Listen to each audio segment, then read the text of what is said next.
Адамдын башына кандай гана оор күндөр келбейт. Ошол учурда дүйнө оңкорулуп сен үчүн эч нерсенин мааниси жок болуп калат эмеспи? Мына ошондой оор тагдырга туш болуп, коомчулуктан жардам күткөн жарандар Супер KG порталына көп кайрылышат.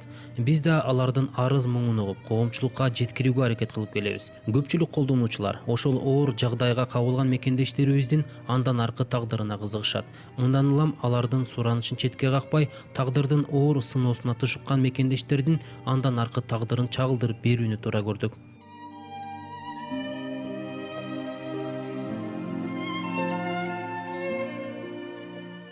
19 жаштагы Кубаныч Ногойбаев 2014-жылдын 25-октябрында Бишкектен Оштогу 20-24 аскер бөлүгүнүн Төө Моюн чек ара тозотуна өз ыктыяры менен кызмат өтөгөнү кеткен. Бирок арадан 3 ай өтпөй анын жансыз денеси кайтып келген. Мен укканда солдат жаман өлтүрүп коет, урат дегендерди угуп ушу барба. Жок дегенде кой ташка 5 күнгө калчы дегенбиз биздин айылга. Кал десек болбой өз суранып кетпеди ошол жака. Эмне үчүн ушу альтернатива төлөп коюп эле балаңды жибербей койбойсуң дейт. Бүт барыбыз эле ошентип атабыз дейт. Биз ошо неметели десек балам өсүп барып келем деп койбоду. Военный билетти керек. Өз суранып кетип. Ошол ушундай ошо эки мен кайрылам. Атамбаев, Алмазбек Атамбаев, ушу баламдын немесин жазатсын жөнүндө бирөөгө акча берип сен мойнуң ал ушул экени, анан биз сени чыгарып кетебиз деген андай да болбосун. Аны да мен чувствовать этем, если ушу баламдыкы жөнүндө калп эле бар да, бүт баары орто менен болсун. Жанагы судмедэксперт бальзамировать этип баламды ишти денесинде гоголасың. Невооруженным глазом заметно гоголасы бүт барчы, и ошону бальзамировать этип иштеге денесинде жок деген үчүн ошолорго уголовный дело ачылсын. Жана следовательге калп айтып бизди саат 2 чейин за нос водил. Балаңар табылбай атат деп, 8:30 эле табылыптыр. Ошонун баары бүт наказаниясын алсын. Ошондон бери небересин жоктоп көз жашы токтогон Замирайым чыркыраган чындыкты таппай келет. Неберемдин өлүмүнө ким себепкер деген суроосу дале жоопсуз. Биринчи берген 63-түү экспертизадан бергенде чыккан 2 саат мурун урулду. Именно башына теменной висковой частька деп. И ийининде 3 күн 5 күн мурун урулган бар болчу. Ошонун натыйжасы менен уголовный дело ачылсын деп ошко прокурор Караевка жиберсек, кайра жазып жиберди. Бул деген урулгандар өлүмгө зыян өлбөйт мындай немелер. Эч ким көрбөптүр, зомдулук эчтеке кылынбаптыр деп делону жабып коюшту. Жаап коюп кайра бергенде кайра прокуратурага жаздым биздин. Балар ошко жиберишти, кайра каралсын депчи. Кайра каралсын дегенде биз кайра судмедэкс комиссионный деп коет экен, комиссионный бердик. Комиссионныйга берсек 1 айдан чыкты, ал чыкты. Ошондой эле башына 2 саат мурун өлөрдүн астында урулган, теменной висковой частька урулган. Денесинде, ийининде тактар, эгинде тактардын баары 3 күн 5 күн аралыгында болуптур. Аны жиберсек кайра мына ошо эрекинин немесин ошентип урулган деп жазылып турса да кайра момундай токтом берип жиберишти. Момунча барак. Бул жерде эмне жомок жазышканбы, китеп жазышканбы? Ушуну берип жиберип, яғни жазып. Андай жаракаттар өлүмгө зыяны жок, андай ал ургандар менен өлбөйт бала.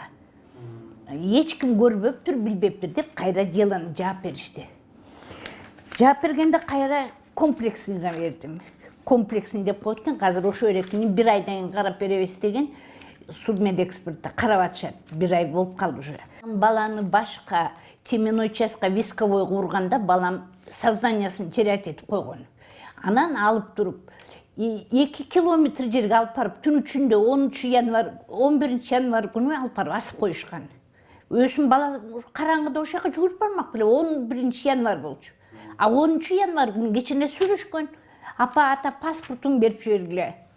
Биометрический өтүшүм керек, командир требует деп. А 11 январь күнү асынып өлүп калды дейт. Урулгандардын баарын жокко чыгарып атышат. Эчтеке жүрбөй атат. Ошо 25 октябрда келмек болчу балам 1 жыл болуп. Мына жок. 1 жыл болду. 25 октябрда кеткен. барып солдатка барып келем, военный болом деп азыр ошондой турбайбы? Солдатка барса үстүмө түшөт.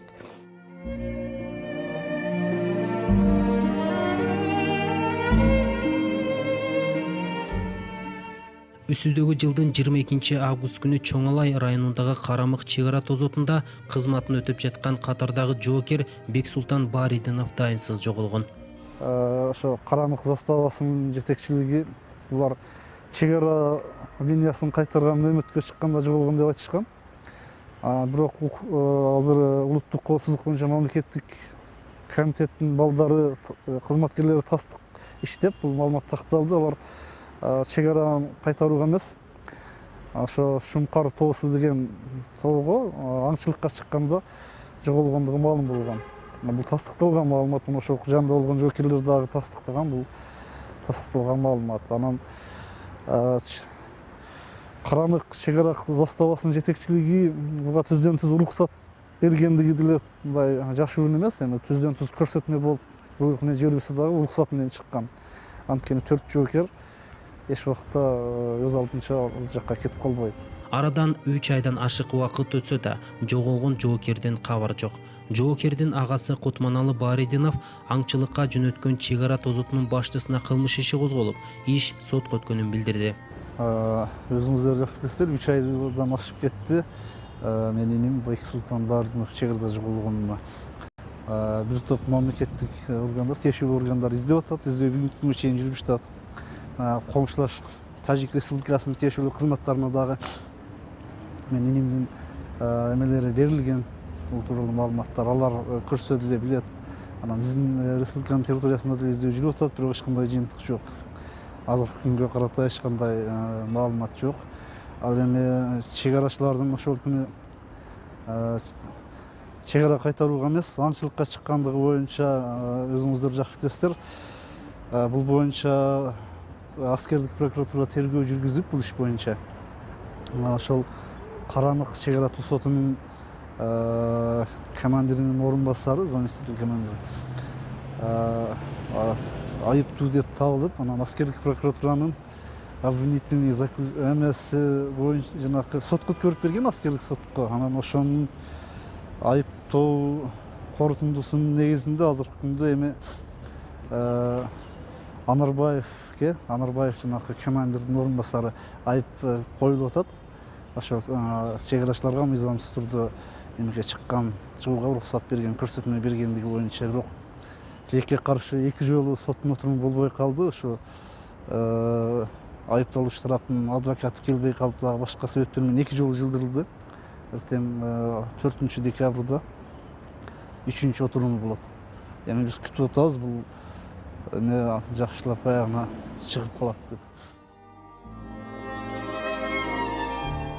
29 жаштагы Наздагүл кичинесинде белгисиз илдетке кабылып, көкүрөгүнө жана колуна ашыкча эт өсүп кеткен.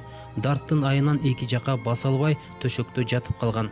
Биз барган учурда төшөктө жаткан Наздагүл ден соолуктун баркын ооруганда билет экенсиң деп оор үшкүрүнүп, арманын айткан эле.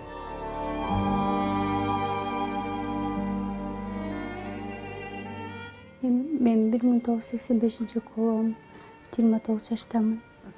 Мектепте 10 класска чейин Жок, 7 класска чейин окугам, анан училищеде окудум. Анан колум ооруп, анан Бишкекке келүүгө туура келди.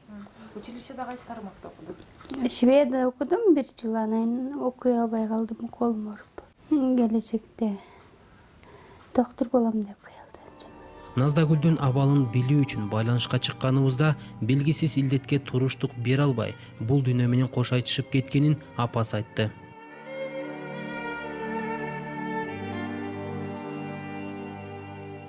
Апам айыгып кетсе экен.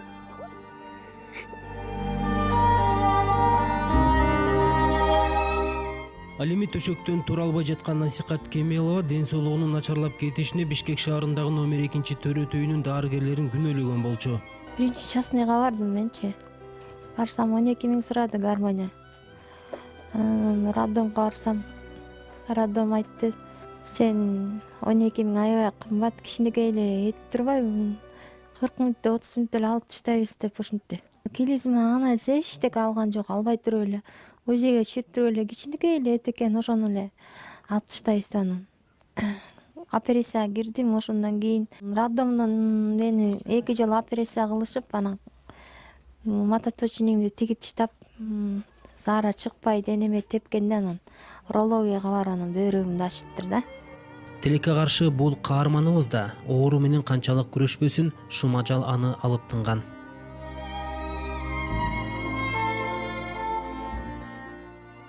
Кече эле чуркап жүргөн 10 жаштагы Арген Аскарбеков учурда кыймылсыз, үн сөзү жок төшөктө жатат.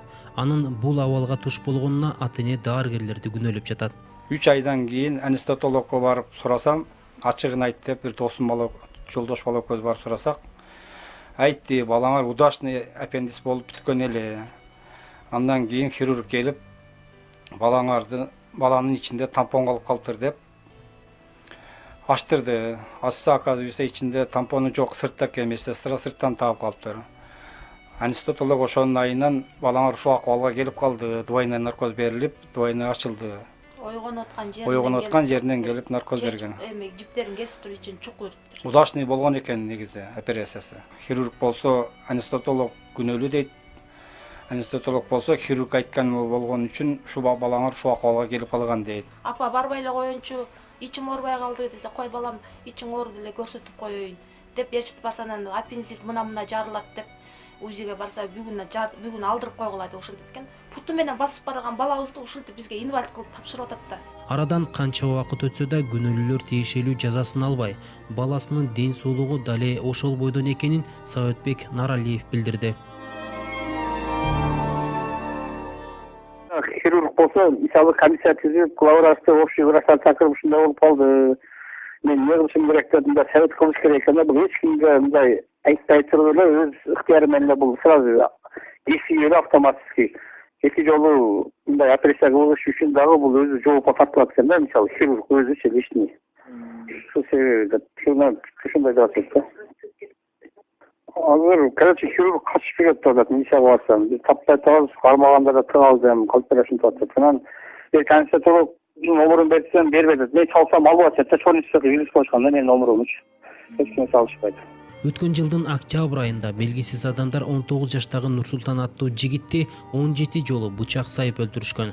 Бул кылмышка шектелип маркумдун бир тууган жездеси 1986 жылы туулган Шаршембек Садыбек уулу кармалган. Бул эле кайнысынын канжыртынан жамандык көргөн жок. Эмне себептен муну өлтүрүп таштады. Бул ошо келип тиги кызды өлтүргөнү келген го. Анан айла жок. Муну өлтүрүп таштап басырды. Тигини да өлтүрмөк да, кошуналар чыгып калбаса мүмкүн экөөнтен өлтүрүп салып кетип калды. 2 жыл болду, 3 баласы менен катын баласын таштап кетти, ушул багып атканда. 3 баласы менен эжеси ушул багып аткан үчүн өлтүрүп таштады. Мен үйлөнгүчө өлбө деп эле акшы. Өзү өлүп жанды. Оперлер айтты бизге 8 жолу сайыптыр деп. Андан кийин эртеси марттан 17 жолу сайдып, 17 жолун тиктирдик да. Маркум Нурсултандын бир тууган эжесине байланышка чыкканыбызда ал мурунку жолдошу кылмышка шектүү Шаршембек Садыбек уулу 20 жылга кесилгенин айтты. Мындан 1 жыл мурун 29 жаштагы Наргиза Асаналиева боорун операция кылуу үчүн көп суммада акча керек экенин айтып, Супер KG порталына кайрылган. Көп баспа переживать эткенге да болбойт экен. Бир туугандарым алаксытып, жакшы сөздөрүн айтышып. Разымын бир тууганым ата-энеме, бир туугандарыма.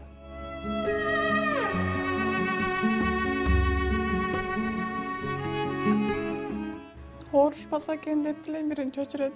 Эч кимге каалабайм ушундай ооруду. Турмушка чыкса дагы мындай.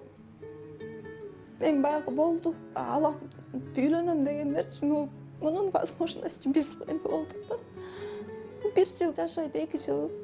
Андан кийинки жашоосу үчүн. Чынын көп жерден чектелүү, баягы жаштарда жокчу, мындай личный жакка баскан жок, көп нерсени көргөн жок. 21 жашынан бери ушу мен алек болуп келдим. Кыргыз элинен сурайм ушу. Кичине материалдык жардам болсо, көп түкүрсө болот дейт. 1 сомдон, 5 сомдон, 100 сомдон берсе дагы 5 миллион калкыбыз бар экен. 1 сомдон чыкса 5 миллион болот.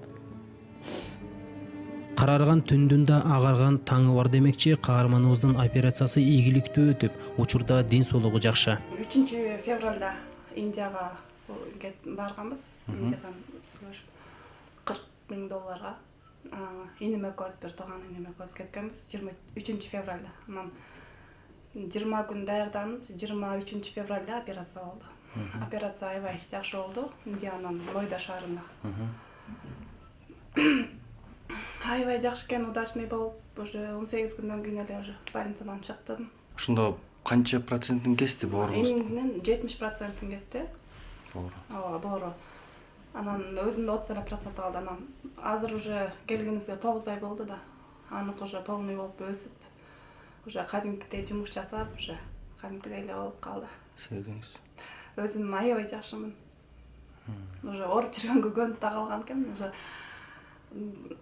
азыр уже мурда болсо уктап, шалдырап, эчтекеге көңүлүм жок болуп, ушинтип жүрчүмүн. Азыр болсо вообще уйкум да келбейт. Кечке эле басып, баары эле мага кызык болуп эле ошо 5-6 жыл оору менен өттү да жылдар. Анан азыр уже вообще башкача да ишылса, жаңы жашоо баштагандай эле. Өзүмдү аябай жакшы сезип атам. Жакшы экен жумуш иштеп мындай. Ошондон чарчап, жумуш жасап үйдөн азыр пока. Ошо бир жылдай иштеп көп мындай элге кошулган, көпчүлүккө көп неме кылбат экен, анткени иммунитет слабый болот экен. Анан ошо азыр көпчүлүккө көп чыга элекмин мындай. Бирок мындай жакшы элемин да. Өзүмдү аябай эле жакшы сезип атам. Постоянно эле больница, постоянно анализ, бир пакет полный дары. Эч жака бара алчу эмесмин, даже машинага түшүп мынтип басып калсам буттарым шишип кетчү. Анан көбүнчө эле ошо жатканга үйдө жатчумун, телевизор көрүп эле. Ошо эч жака чыга албай эле эчтекени иштейт этип даже ойлончу эмесмин да, эчтекечи. Оюмда эчтеке жок, ышылса эле күн өтөт. Убактысы келип калганда, ошо күчөп бара баштаганда кайра больницага барчумун.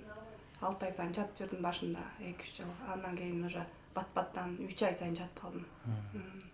Ошонун аякка жатканымда болсо ошондо айтты да, катып баратат. Сага жардам берип жүргөнбүз ушунча жылдан бери. Суперкедиден аябай эле жакшы жардам болду. Кыргызстандын Кыргызстан эмес, вообще эле дүйнө жүзүндөгү кыргыздар жардам берип, Америкадан, Кореядан салышты, Москвадан көп салышты, Россиядан. Алматыдан салышты, ошо жардам аябай эле жакшы болду. Рахмат силерден. Жогоруда өзүбүзгө болгондой оор тагдыр ээлеринин айрымдары жакшы жашоого багыт алса, айрымдары дале кайгыдан арыла албай жүрөт.